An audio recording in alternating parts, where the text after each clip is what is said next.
Mauricio, muchísimas gracias. Doctor Ricardo Bonilla, ministro de Hacienda y Crédito Público. Doctor Jorge Iván González, director del Departamento Nacional de Planeación. Doctor César Ferrari, superintendente financiero de Colombia. Doctora Viviana Taboada, doctora Olga Lucía Costa y doctor Jaime Jaramillo, codirectores del Banco de la República. Doctor Fernando Castillo, presidente de la Corte Suprema de Justicia. Doctor Francisco Barbosa, fiscal general de la Nación. Doctor Mario Pardo, presidente de la Junta Directiva Asobancaria. Honorables senadores, honorables representantes a la Cámara que nos acompañan en la jornada de hoy. Queridos gobernadores que también se unieron a esta convención bancaria número 57, presidentes de gremios, los más de 10 colegas presidentes de gremios que se unen también a la jornada de hoy, presidentes de entidades financieras y colaboradores y colegas del sector, conferencistas, panelistas, moderadores y asistentes, a todo el equipo de Asobancaria, señoras y señores, buenas tardes a todos. Ministro Bonilla y asistentes, no es un año cualquiera. No es un año cualquiera y esta no es una convención cualquiera.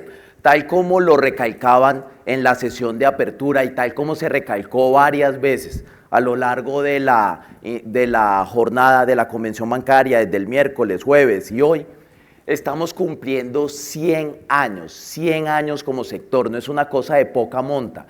Este 2023 marca el primer siglo de nuestra industria. No es que no existieran bancos antes de 1923, por supuesto que existían bancos, eran 94 entidades financieras, pero de un alcance estrictamente regional, absolutamente atomizadas, incluso sin unidad monetaria. Pero el sistema financiero moderno, tal como lo conocemos, data de 1923. Y allí están consignadas 4 fotos de 4 grandes protagonistas de ese hito histórico de la economía colombiana. La misión Kemmerer, ahí está precisamente Edwin Walter Kemmerer, que fue el director de la misión, pero también tenemos la foto de José Joaquín Pérez, tenemos la foto de Jesús María Marulanda y tenemos la foto de Eugenio Andrade, que fueron respectivamente el primer gerente general del Banco de la República, el primer superintendente bancario, entonces superintendente bancario de Colombia, y el primer contralor general de la República. Esos 3 desarrollos institucionales datan exactamente de hace 100 años. Ustedes tienen una edición bellísima de la revista Banca y Economía de la Asociación Bancaria y la portada es justamente una pieza de la carta de Kemmerer entregando la misión. Eso ocurrió exactamente hace 100 años. Pero en la década de los 20 no solamente se crearon estas 3 entidades, en la década de los 20 también tuvimos un hito que muy pocas personas conocen. En ese emblemático edificio al que hemos ido muchas veces, de la 8ª con 13, donde hoy queda el Club de Banqueros del Centro, se creó la Bolsa de Valores de Bogotá. En los 20, tiene casi 100 años el mercado de capitales de Colombia, cuanto menos en lo que tiene que ver con la renta variable. Desde los 20 tenemos Bolsa de Valores, en este caso Bolsa de Valores de Bogotá. En los 30 se empiezan a crear los bancos de nicho, ahí está el logo, doctor Chica, y lo felicito por ese reconocimiento. Ese era 2 versiones antes del Banco Agrario, antes de la Caja Agraria, esa era la Caja de Crédito Agrario, se crea en los 30, se crea el Banco Central Hipotecario, bancos de nicho, y se crea la Asociación Bancaria. Esa imagen que escogimos para representar el Banco Central Hipotecario es una imagen muy bonita y muy emblemática, porque ahí está el rostro de Julio Lleras. Julio Lleras fue el primer presidente del Banco Central Hipotecario, fue el fundador del Banco Central Hipotecario y fue también el fundador y primer presidente de la Asociación Bancaria. Muere siendo presidente de la Asociación Bancaria en ejercicio y es reemplazado por el mítico banquero Luis Ángel Arango, presidente de la Asociación Bancaria y luego un emblemático gerente del Banco de la República. Todo eso ocurrió en la década de los 30. Este sistema financiero nuevo, este sistema financiero joven, pasa al tablero en el 49. Con una misión del Banco Mundial. La misión del Banco Mundial efectivamente evalúa qué tan desarrollada estaba la banca de Colombia en esas primeras décadas y encuentra que su principal problemática era la duración de los créditos. El 90% de las operaciones de crédito eran a menos de un año. Si estábamos hablando de un mercado donde no había ningún tipo de movimientos en plazos, era imposible no solamente pensar en financiar proyectos productivos de gran envergadura, sino que era impensable mercados como el hipotecario, a pesar de existir el Banco Central Hipotecario. Es por eso que en esa modificación de plazos salen varias ideas de esa evaluación del 49 que alimentarían en el 50 una ley. La primera gran reforma financiera del 51 y se crea el Banco Cafetero y se crea el Banco Ganadero y llegamos a los 60. En los 60 se profundiza en Colombia un modelo desarrollista donde la idea era tener fomento. No existía la banca de segundo piso, se inserta el fomento en el Banco de la República y se crean los fondos de fomento embebidos dentro de la banca central. Pero empieza también a darse modernidad desde el punto de vista de los medios de pago y llegó la tarjeta de crédito a Colombia. Como es apenas natural, en los 70 llega el cajero automático, había llegado la tarjeta, se crean las corporaciones de ahorro y vivienda, dado que ahora sí se podía prestar a más largo plazo, sacando provecho de la nueva regulación. Y ahí puse un reporte que es muy importante en ese simposio de mercado de capitales. Vino Guillermo Calvo, vino Carmen Reinhardt, vino Sebastián Edwards, y el simposio de mercado de capitales de la Asociación Bancaria se convirtió en la segunda evaluación del sistema. Y allí salió un diagnóstico muy claro. Si bien nuestro problema 20 o 30 años atrás eran los plazos, el problema en los 70 era la represión financiera, las tasas fijas. Las recomendaciones de liberalización de tasas se dan en el marco de ese espacio académico. Los 80 nos sorprenden con la primera gran crisis, 1982, un aprendizaje institucional. Por aquí está Juliana Lagos, la hoy presidenta de Fogafín. Se crea Fogafín y se crea el seguro de depósito, producto de la primera crisis financiera. Sigue la innovación en medios de pago, salió la tarjeta, llegaron los cajeros, ahora llegó el datáfono, eso data de los 80. Los 90 tuvo enormes desarrollos desde el punto de vista institucional, se moderniza el Banco de la República independizando la Junta, esa es la foto de la primera Junta, se acaban los fondos de fomento embebidos en el Banco Central, se crea entonces la banca de segundo piso. Acá está el doctor Javier, hoy presidente de Bancoldex, aquí tenemos también a Finagro, la doctora Ángela, presencia de Finagro. Se creó la banca de segundo piso en los 90, se creó la UIAF. Y esto es muy importante, el más valioso tal vez y el emblemático, profesor ministro Bonilla, sistema contra lavado de activos y financiación del terrorismo, el más importante, el que más se estudia en toda América Latina es el colombiano. El colombiano fue el primero, incluso primero que el de Estados Unidos, y antes que llegara la regulación empezó como un ejercicio de autorregulación desde 1992, luego se crea la OIAF, luego la superintendencia bancaria lo refuerza y cerramos la década y el siglo con una segunda crisis.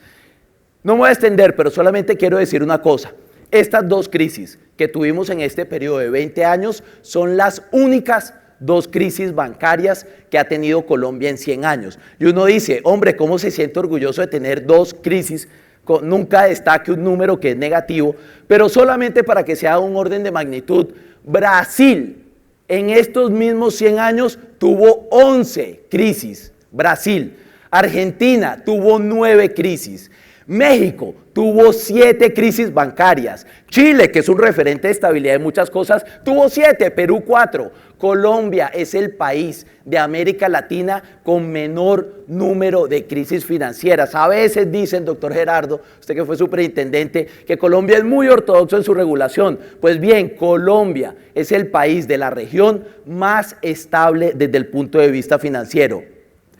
En los últimos 20 años viene cargado de desarrollos tanto institucionales como en medios de pago y tecnológicos. Los principales desarrollos institucionales es la convergencia de la Superintendencia de Valores y la Superintendencia Bancaria a la hoy Superintendencia Financiera, doctor Ferrari, que usted tiene a bien dirigir. La antes Dirección de Regulación del Ministerio de Hacienda se convierte en la URF, se traza un modelo de inflación objetivo sacando provecho de la contracción de demanda, además de final de siglo, que ha sido muy exitoso. Se crea la banca de oportunidades, por aquí está la doctora Paola Arias, hoy gerente de banca de oportunidades, y con eso se le da un impulso inmenso, inmenso al microcrédito en Colombia, pero también las billeteras digitales y los corresponsales bancarios, el botón de pago, el Fondo de Reservas para Estabilización de la Cartera Hipotecaria, el FRECH, sobre el cual se sustenta hoy la política de vivienda de Colombia. Todo eso es reciente. Y del 2000 al 2022, que han pasado un montón de cosas, solamente quise destacar esas tres. Un gran incremento en las transferencias monetarias, nuestro programa, nuestro plan de alivio, de acompañamiento a los deudores y la profundización del ecosistema financiero. Aquí veo al doctor Gabriel con la llegada de nuevos jugadores que entran a complementar este fenómeno que, como les digo, lo venimos construyendo ya hace 100 años.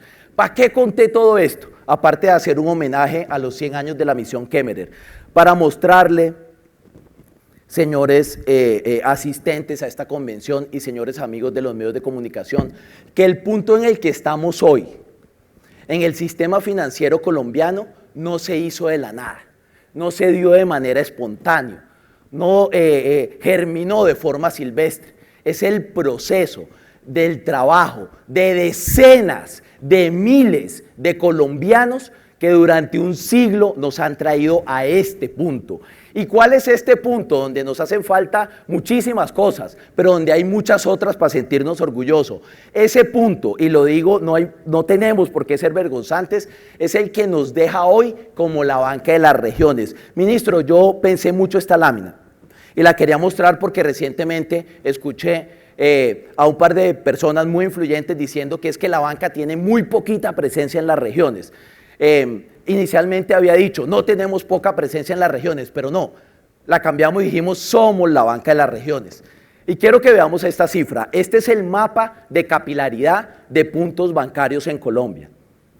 Nosotros tenemos 100% de los municipios cubiertos desde hace 8 años, nos faltaba un municipio hace 8 años, yo era vicepresidente de la Asociación Bancaria, era Jordán Sube, a 80, un municipio de Santander, 80 kilómetros de Bucaramanga, llegamos en el 2015. Nuestra presencia en PEDET ha crecido 800% en el último lustro, como lo decía usted, doctor Sarmiento, crecimientos de más del 700% en la ruralidad dispersa. Es más, aunque parezca increíble, hoy es más fácil encontrar un banco, un punto de atención bancaria, que una venta de agroinsumos en la ruralidad dispersa. Tenemos más puntos de bancos en la ruralidad dispersa que venta de agroinsumos, donde su naturaleza rural parecería intuir lo contrario. Pero no solamente eso, 427.000, muchos poquitos. Yo les quiero dar unos órdenes de magnitud.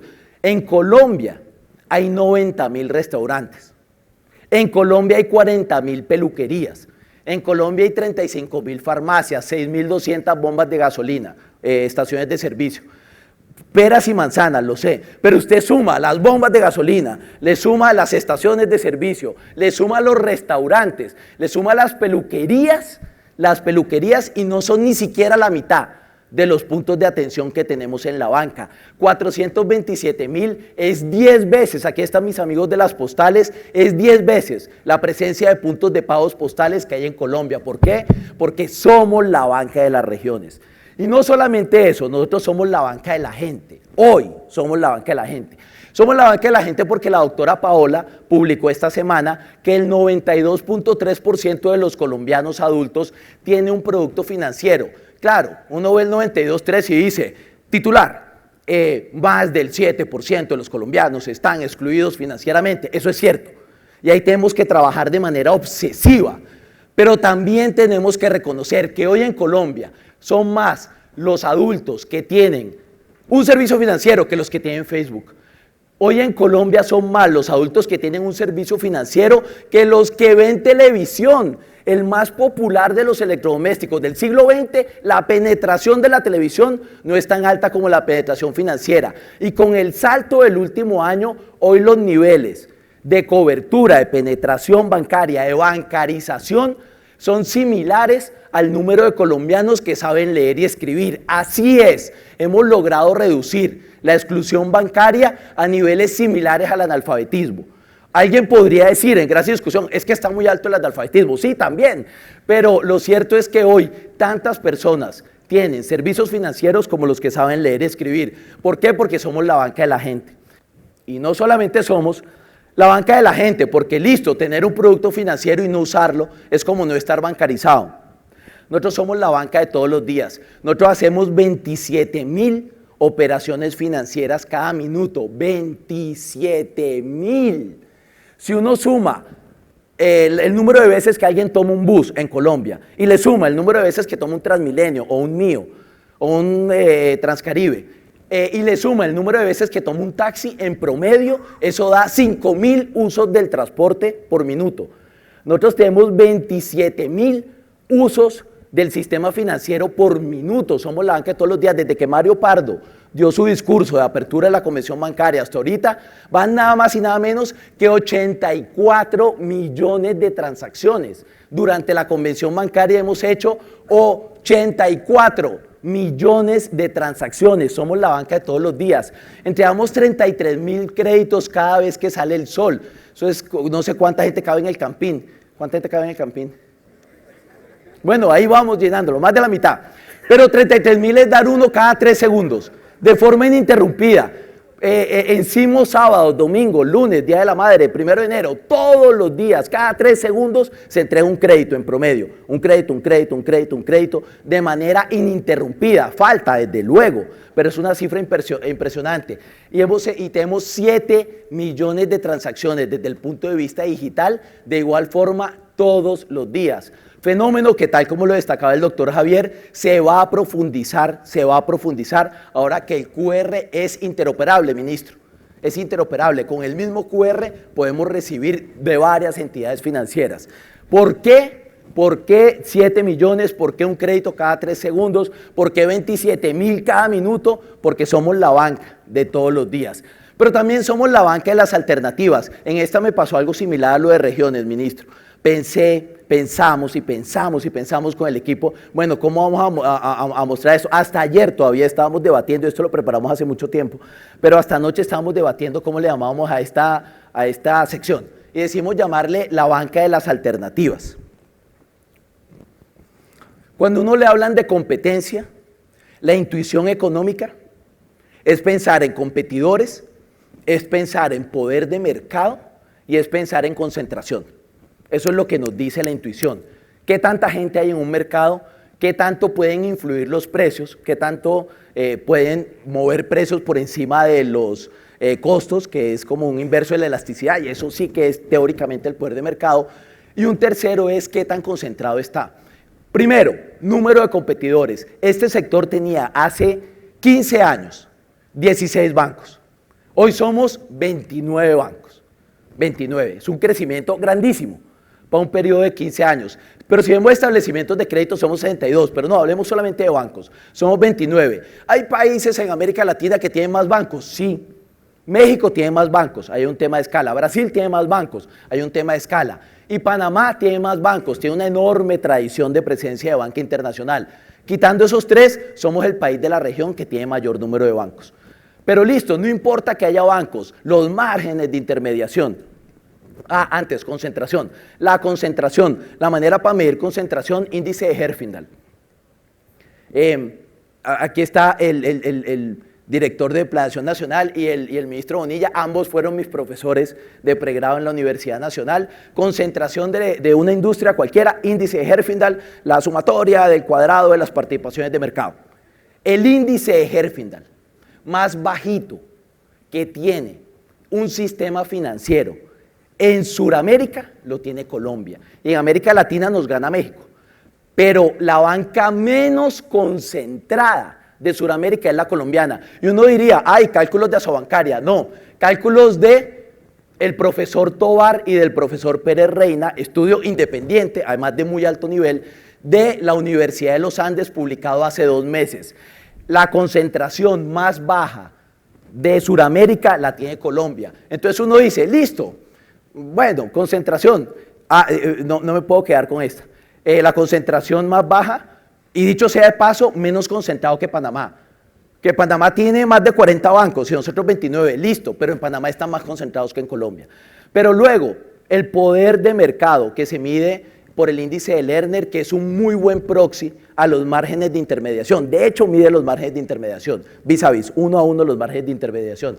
Somos, con excepción de Chile, el país de América Latina con los menores márgenes de intermediación. Y este estudio lo publicó Los Andes con datos que recogió hasta diciembre del año pasado. Hubiera sido muy distinto si lo hubieran publicado en marzo, porque si hubiéramos recogido ese rebrote, ese incremento de la captación en el primer trimestre del año, yo estoy seguro que hubiéramos salido mejor que Chile.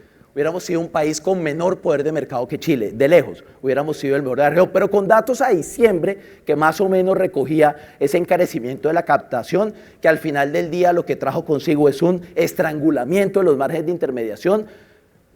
Lo que nos muestra es que también se compara de manera favorable con el resultado de América Latina. Somos la banca de las alternativas porque en Colombia no hay poquitos bancos, eso es mentira.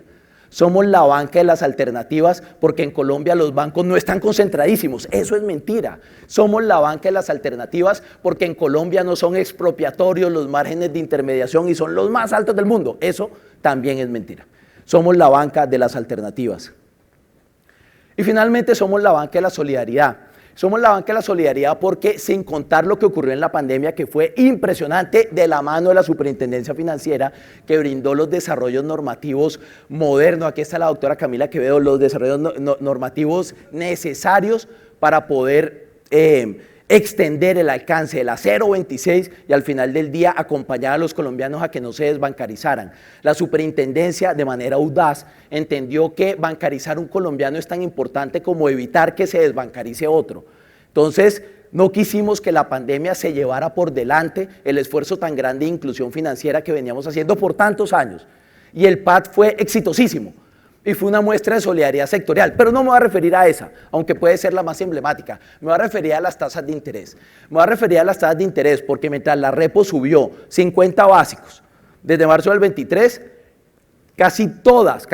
todas las modalidades de cartera vieron una reducción en su tasa.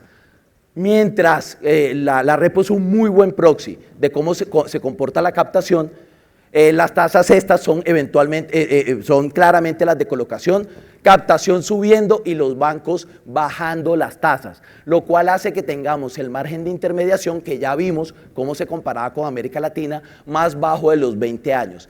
Y eso lo hace el sector financiero de manera autónoma, no producto de la regulación, lo hace de manera autónoma.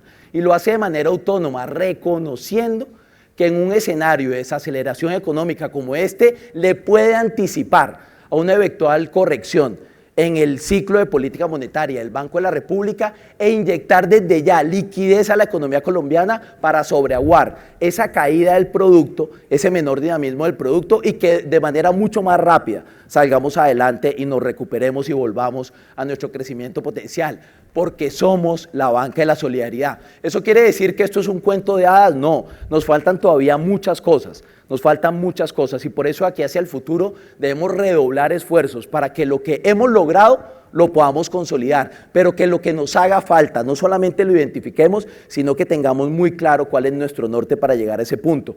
Y cuando pensaba en el futuro, una buena manera de pensarlo es en el 2030. ¿Qué vamos a hacer en el 2030 como industria?